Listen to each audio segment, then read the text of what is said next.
আসসালামু আলাইকুম সবাইকে। চলে আসলাম আবার একটা নতুন ব্লগে।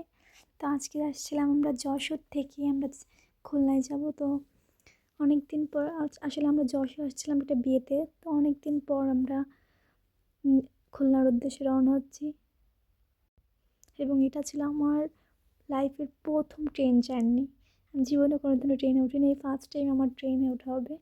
তো ভীষণ এক্সাইট এবং দেখতে দেখতে এখানে একটা লোকাল ট্রেন চলে আসছিলো। আসলে এই ট্রেনটা আমাদের না, আমাদেরটা একটু পরে আসবে, একটু দেরি হচ্ছিলো বলে আমরা বসেছিলাম।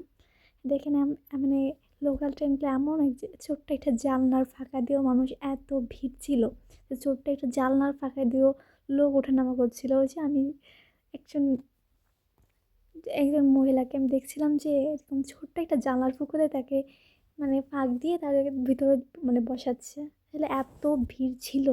আসলে সবাই জানি আমরা যে লোকাল ট্রেনগুলো তো টিকিট পাওয়া যায় না, অনেক করে আর বেশিক্ষণ থাকেও না। ট্রেনগুলো জলদি মানে কিছুক্ষণের জন্য আসে এবং তাড়াতাড়ি ট্রেনটা চলে যায়। দেখেন কত ভিড়, এবং এত ভিড় যে মানুষ উঠতে নামতেই কষ্ট হয়েছিল। আসলে সবারই মনের একটাই আনন্দ থাকে যে যার যার মানে গন্তব্যের স্থানে পৌঁছানোর জন্য, এবং যে যেভাবে পারে সেভাবে তাড়াহুড়ো করে মানে সেইখানে যাওয়ার জন্য ব্যস্ত হয়ে যায়। আসলে সবার একটা টান থাকে না। তো এখানে দেখছিলাম সবাই কত ভিড়ের ভিতরে সবাই অনেক করে উঠতেছিল। তো আস্তে আস্তে ট্রেনটা ছেড়ে দিল।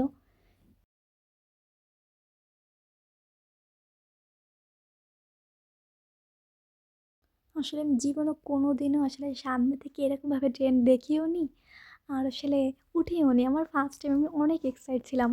এত এক্সাইট ছিলাম আমি বলে বোঝাতে পারবো না। ফার্স্ট টাইম আমি কোনো দিনও আমি ট্রেনে উঠিনি।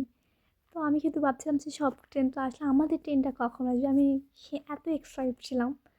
তো বলতে বলতে কি বলবো, ওইখানে আমার এক্সাইটটা এত ছিল, বলতে বলতে আমাদের ট্রেনটাও একটুক্ষণ পর, এটা যাওয়ার কিছুক্ষণ পরই আমাদের একটা ট্রেনটা চলে এসেছিলো। ওই দেখেন আমাদের ট্রেনটাও চলে আসছে।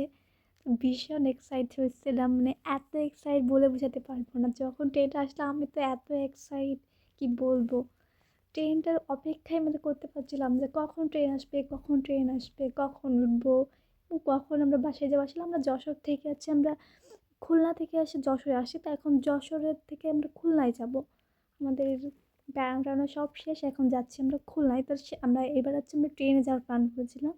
তো আমারও এক্সাইট ছিল অনেক বেশি সবার থেকে। আসলে সবাই ট্রেনে উঠছে আমাদের এসে, কিন্তু আমি কোনোদিনও ট্রেনে উঠিনি। তো আমাদের ট্রেনটাও চলে আসলো এবং আমি তো ভীষণ এক্সাইট ওঠার জন্য। তো আমি এর ভিতরেও যখন বসলাম আমি বলে বোঝাতে পারবো না, এত এক্সাইট ছিল। তো আলহামদুলিল্লাহ ট্রেন জার্নি টেনে করে আমরা চলে আসলাম আমাদের খুলনায়।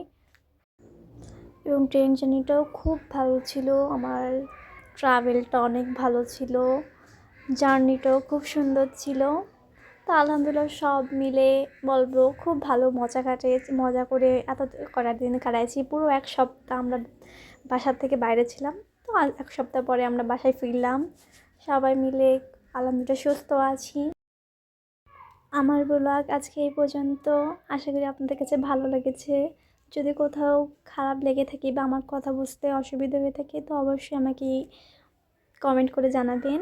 এবং আর কী ধরনের ব্লগ পছন্দ করেন আমাকে একটু নলেজ দেবেন। আসলে আমি কোনো দিনও ব্লগ করিনি, প্রথম টাইম ব্লগ, তো তাই একটু নার্ভাস ফিল। আসলে আমার কথাগুলো একটু নার্ভাস নার্ভাস হয়।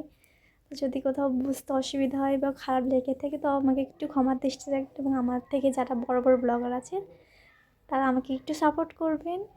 ইনশাল্লাহ দেখা হবে পরের ব্লগে। ততক্ষণ পর্যন্ত আপনারা ভালো থাকেন, সুস্থ থাকেন এবং সবাই আমার জন্য দোয়া করবেন।